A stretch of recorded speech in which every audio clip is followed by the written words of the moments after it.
When the messenger came back, he was surprised because he came back too quick. So he says, what are you doing here? Didn't I tell you to go find out if I was going to die or not? He says, yeah, I was. But while I was on my way, a man cut me off. So he said, what this man look like? He said he was brown skinned, he was light skinned, tip tooth. Nah, it wasn't me. But he said, he had a beard. He had a beard and a leather belt on. He said, oh, I know who that is. He says, that's the prophet Elijah. Take 50 men with you, go get him, and bring him back to me. So the messenger took 50 men. There's more to the story. Stay with me. He says, go get him and bring him back to me. So the messenger took the 50 men with him. He went and found Elijah. When he found Elijah, check out how he acknowledged him. The first thing he says, hey, man of God, come here. He acknowledged that he was a man of God. He says, hey, man of God, come here. The king wants you. So Elijah said, if I'm a man of God, then let fire come from heaven and consume you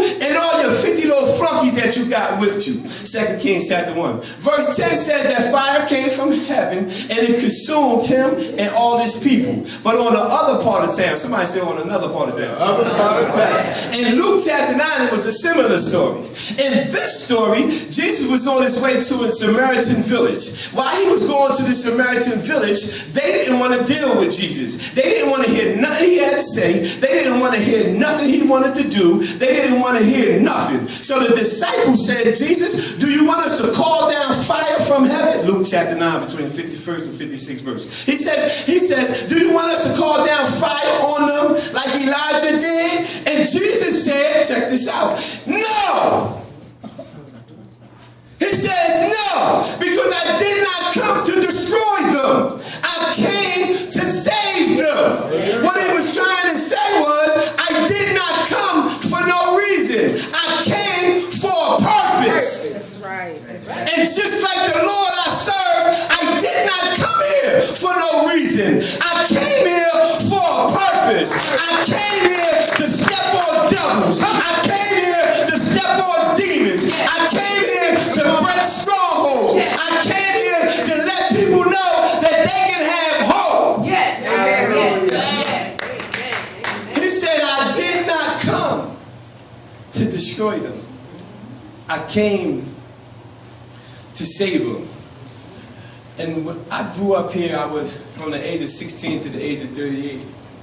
I spent about 15 or 16 years inside of prison and outside of prison and off and on drugs. And not too long ago, we was here yesterday, me and my wife came down here yesterday, and, excuse me, yesterday we rolled past the parking lot because God's so good.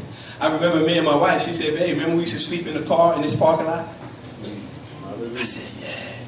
We used to start the car up, heat up, get us a nice sleep. When it got cold, start the car back up. But just the fact that we remember how I had to ride through there because I wanted to step on the devil. I cut through the parking lot. She was like, it was another one too we used to sleep in. Like, how many parking lots we slept in? She said, the other one, you don't remember the other one? I said, oh my goodness, I get that devil later. But look, so I found myself in 2009 after being on all these drugs, and I found myself in 2009 and people would see me and they never even knew that I got to the point where as though I was smoking crack and addicted to heroin so bad that at night I was climbing to the trash cans and get food to eat. And during the day I wouldn't do it because I wanted to hold up some type of image, some type of self-respect. But at night when everybody was gone, I would climb in these dumpsters and I would get food out the dumpsters to eat.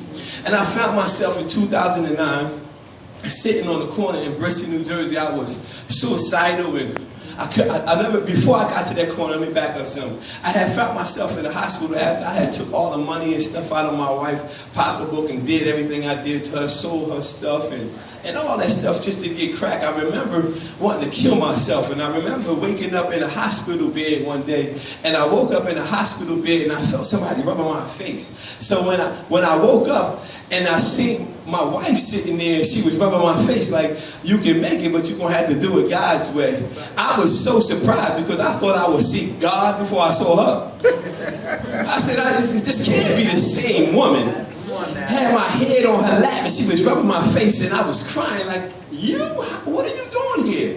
Matter of fact, till this day, I don't even know how she knew I was there. I never asked her, how did you know I was in this hospital ready to commit suicide? But it didn't matter. After that, I found myself going to the hospital. I was having multiple migraine headaches over and over and over and over.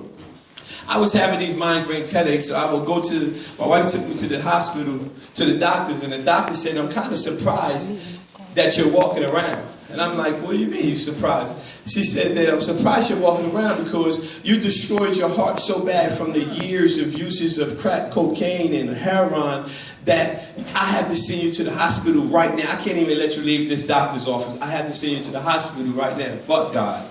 But God. That's why I declare healing for my friend Kiana, because I know without a shadow of doubt God can do it. Because till this day I don't even take medicine for a heart issue.